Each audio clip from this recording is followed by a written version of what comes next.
Mācīties, mācīties un vēlreiz mācīties. Tā savulaik teica Ļeņins, un lai arī kāda attieksme Latvijā pret viņu nebūtu, šī laikam ir frāze, kurā dar ieklausīties gan skolniekiem, gan arī skolotājiem, kuri 15. decembrī pulcējās uz konferenci Konkurētspējīga izglītība, radošums, aktivitāte, līdzdalība. Konferences mērķis ir skolotājiem satikties un apmainīties ar informāciju. Un radošums un inovācijas tie ir tie vadmotīvi, kas ļauj katram padomāt, kā viņš šīs lietas var ieviest savā skolā, kā viņš var šīs lietas iemācīt saviem skolēniem. Manuprāt, tieši krīze izraisa šo kritisko domāšanu, šo jaunu iespēju apvāršanu, apzināšanu un tā tālāk. Tas nozīmē, ka mēs varam krīzes apstākļos nestāvēt uz vietas, būt aktīviem, un tas ļauj arī mums daudz ieraudzīt lietas, kuras pirms tam varbūt mēs nemaz neredzējām. Konferencē tika aplūkoti tādi jautājumi kā pedagogu konkurētspējas veicināšana izglītības sistēmas optimizācijas apstākļos, interaktīvas un atraktīvas mācīšanas idejas, kā iemācīt mīlēt ciešamo kārtu un raini, kā arī daudzi citi jautājumi. Artūrs Mērnis skolotājiem stāstīja par interneta resursu un sociālo mēdīju izmantošanu mācību procesā. Būšu priecīgs, ja pēc šodienas skolotāji būs reģistrējušies sociālajos tīklos, Facebookā vai Twitterī. Skaidrs, bet tā būtiskākā lieta, ja iegūms būs tas, ko skolnieki nākamajā, piemēram, mācību pusgadā iegūs, vai kā izmantojot šos rīkus skolotāji varēs iegūt vairāk jaunus, labākus datus, ātrāk veikt aptaujas, ātrāk veikt dažādas formas vai dažādu informāciju, kas ir nepieciešams ievākt no skolniekiem. Tikmēr Gatis Mūrnieks stāstīja skolotājiem, kā iemācīt skolēnus mīlēt kosīnusu. Galvenā ideja ir par to, ka ir jāsaprot, kādēļ tas tiek darīts, kā es teicu, un tikai tad kā un ko. Un vēl ārkārtīgi svarīgi ir rast interesantākus veidus, kā to pasniegt, respektīvi, kā es teicu, ka nereti tekstu uzdevumi ir interesantāki par abstrakcijām. Ka tekstu uzdevums ieved īstā pasaulē un dod kaut kādu to praktisko pamatu.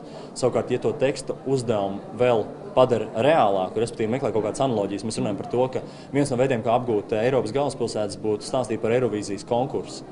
To, kurās valstīs ir noticis Eirovīzijas konkurss un tad kādās galvaspilsētās ir bijuši šie te uzvedumi. Tieši tāpat arī bija ideja par to, ka mācīt pilsētas pēc olimpiāžu nosaukumiem un tā tālāk. Respektīvi meklēt šīs analoģijas, ka veids, kā apgūt geogrāfiju, varbūt ir nevis iekalt galvaspilsētu nosaukums, bet drīzāk izstāstīt par to, caur kādām galvaspilsētām, piemēram, visātrāk būtu aizlidot vai aplidot apkārt pasaulē. Dobeles vidusskolas fizikas skolotājs Gatis Narvaišs pedagogiem demonstrēja interaktīvo klasi. Es īstenībā ļoti maz pastāstīju, es galvenokārt rādīju un ļauju viņiem pašiem darboties, jo manuprāt, tehnoloģijām ir tā īpašība, ka ar viņu palīdzību katrs var mācīties. Un nav jābūt vienam priekšā, kas dod tās zināšanas visiem pārējiem, bet tas, ka katrs var pats ņemt un mēģināt un uzdot jautājumus ar savu interesi.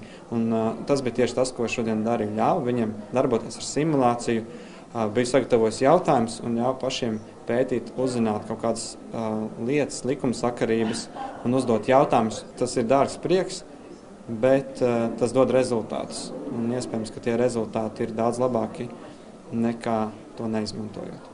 Konferenci apmeklēja arī ārvalstu viesi. Pols Kolārds Latvijas skolotājiem mēģināja parādīt, cik ļoti liela ir radošuma un līdzdalības nozīme konkurētspējīgā izglītībā. Manuprāt, pārmaiņas ir nepieciešamas, jo mainās pasaule. Tāpēc jauniešiem, kas pabeidz skolu, ir jāpārvalda dažādas prasmes. Runājot ar skolotājiem, norādīja, ka viņiem ir jāgrib mainīties. Mācīšanas veids, kas skolēnos atbrīvo radošumu, ir daudz vienkāršāks un patīkamāks visiem iesaistītajiem. Es skaidroju, ka skolotāji spēj mainīties, jo ir izstrādāta metodoloģija, kas palīdzēs praktiskajā darbā. Skolotājiem ir jāmainās, jo jaunieši grib palikt Latvijā, tomēr šeit viņi neredz nākotni. Valdībai ir jārada tāda ekonomika, kurā jaunieši redzētu izaugsmes iespējas un jādod viņiem zināšanas, lai viņi būtu gatavi strādāt. Tas ir smags darbs, tomēr domāju, ka šī valdība vēlas to izdarīt. Savukārt Rīgas 19. vidusskolas sākuma skolas skolotāja Zina Jonušaide citiem stāstīja, kāpēc kaut ko vajag pētīt un kā šo procesu padarīt vienkāršāku. Visvienkāršākais, kas organizēja manu darbu, tas bija visa darbība aprakstīta darba lapās. Un katrai grupai bija savu darbu, katram dalībniekam bija savu darba lapa, un tur viņš seko līdz saturam un zināja, kas jādara. Jo es saņēmu ļoti maz jautājumus, jo skolnieks zināja, kas jādara. Kā norāda pasākumu organizatori, konferences apmeklējuši ļoti daudz ar izglītības iestādēm saistītu cilvēku. Plānojot konferenci, domājot arī par kvalitāti, jo mums ir 20 atraktīvu un interesantu cilvēku vadītas paraugstundas diskusijas un lekcijas. Plānojot šo darbību, mēs vēlējāmies aicināt 350 cilvēkus, bet pirmās nedēļas pieredze, cilvēki varēja pieteikties arī izmantojot internetu, vai kā citādi pieredze rādīja, ka tas pieprasījums ir ļoti, ļoti liels un plašs, un mēs nolēmām šajā brīdī neierobežot šo pieprasījumu. Līdz ar to ir gandrīz 500 cilvēku, kas pārstāv dažādas gan izglītības iestādes, gan arī dažādas ar izglītības saistītas institūcijas. Arī viesnīcas Gaiteņos sastaptie pedagogi atzina, šādas konferences ir nepieciešamas. Šādas konferences skolotājiem vajadzētu regulāri rīkot un vairāk, lai būtu jaunas idejas. Manuprāt, tā ir pēdējos gados interesantākā konference, kurā esmu piedalījusies. Tagad aktuāla šī lieta ir tāda radošuma iedzīvināšana skolā, un tādējādi braucām pēc jaunām idejām. Ļoti interesanti. Es domāju, ka jau izlasot iepriekšējo interviju par ielūgumā, jau apskatot, kādas tiek piedāvātas šīs iespējas radošajās darbnīcās piedalīties, tas izteica visu. Un es arī esmu par to, ka skolotājiem jāmainās, un droši vien īpaši jāmainās mana vecuma skolotājiem, kas skolojušies paši pagājušajā gadsimtā. Bet to, kādi tad paši skolotāji bija mainītās lomās, proti nevis mācot citus, bet sēžot skolas solā, stāsta lektori. Skolotāji.